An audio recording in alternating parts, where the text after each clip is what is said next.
built and run by people. So the point I want to make is why this human layer of Africa's digital economy is so important and how we are building it at Groundbreaker. But first of all, let's speak about the opportunity gap. Well, digital infrastructure is rising, is scaling across Africa, and so is also the demand for digital talent. What is not keeping pace is access to tech careers. And the numbers on the right make this very clear. Only sub-Saharan Africa by 2030 would need around 230 million digital jobs.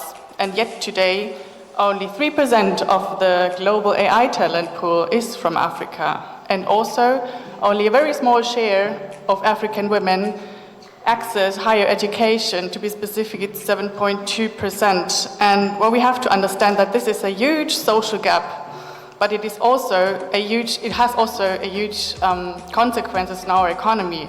As there are studies that show if women would have the same economic opportunity as men, our economy could be $28 trillion bigger. And this has never been a talent issue, this has never been a talent gap, this has always been a structural access and opportunity gap.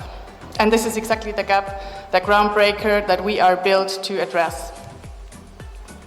We are a Ugandan German NGO. We're founded in 2023 and based in Kampala.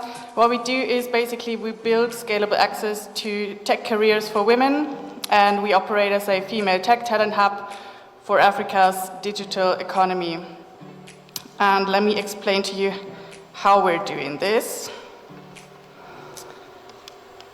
This is the Groundbreaker model.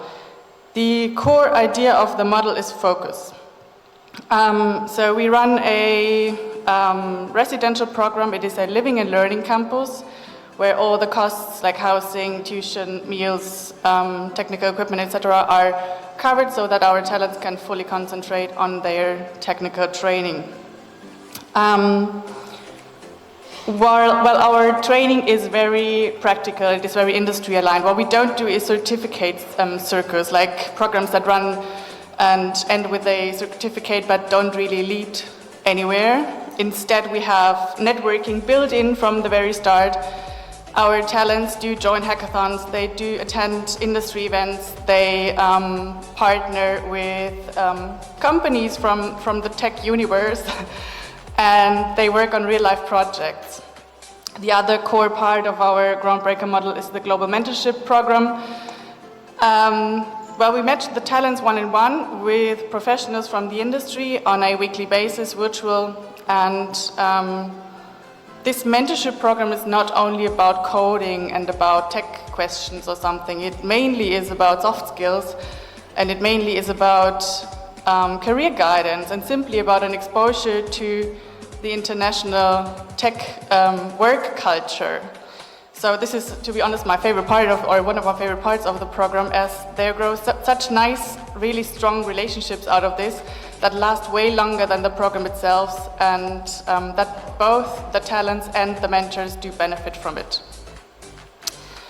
The other part down there, last but not least, is the job placement support. What we do is we support the talents with their CVs, we support them with the interview prep, we support them with, you name it, GitHub profiles, whatever.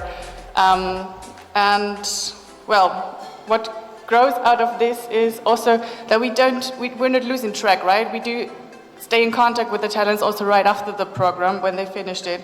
And so over time, very strong alumni networks within the Groundbreaker community grow. And as you can imagine, those become very strong support systems for also further cohorts of women in tech and for next generations. And yeah, this is very nice to see. In the end, there's this one goal that is bringing or like getting female tech talent into real tech jobs. And that's what we do. And now that you have a better picture of how we're doing it with the Groundbreaker model, let's have a closer look on the talent herself and the training. Well, our talents are between 18 and 25 years old. They come from financially constrained backgrounds, and they are selected throughout a very competitive process based on motivation and on tech drive. And the focus areas of our training are, as you can see here, like software engineering, AI engineering, data, cloud, and cybersecurity. And those focus areas, they evolve with the market demand. As for example, at the moment we're exploring a climate tech track. So what we don't do is we don't redesign, we don't new design curricula. Like we partner with proven training providers, with proven online universities, as you can see them down there. And what we add is, as I said before, the networking part, the mentorship part, and the career support part. And the result of that is job-ready tech professionals within only 12 months, which is exactly the talent that we need to operate and to scale digital infrastructure.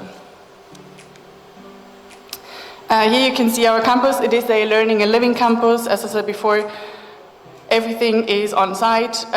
This setting creates structure, it creates focus, and it creates community. And this is not just a location. I think the campus itself is a very integral part of why and how the Groundbreaker model itself works so well.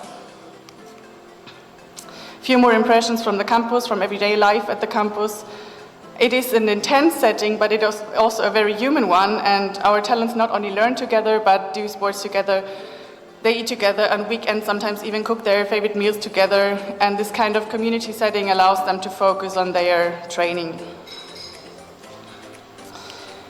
My favorite slide, the impact numbers. Well, the results. As you can see, we do have consistently high graduation rate and employment rates, and we do have a strong increase in income, and our talents both work in international and in local companies.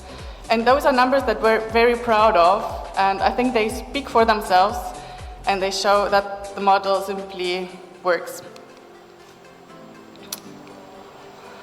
Yes, let's put a spotlight on the talent herself. This is Trinity. She was Groundbreaker talent from cohort 1.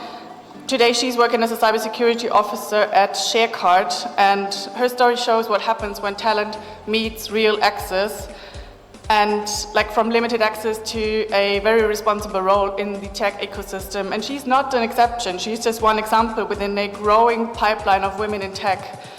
And why is that important? Well, we do still represent only 28% of the global tech workforce. And as I said before, digital infrastructure, to scale digital infrastructure, we need people. So why would we miss on such a large talent base? And this is a no-brainer question, actually, that our partners been also asked. Our program is not only built by us alone, but together with the industry, like with tech companies from the industry, and with many private investors. And those actively help us shape and scale the model, and this very close connection to the industry also keeps our program relevant and practical. And as we are having big plans, I am looking at you. How can you become a Groundbreaker?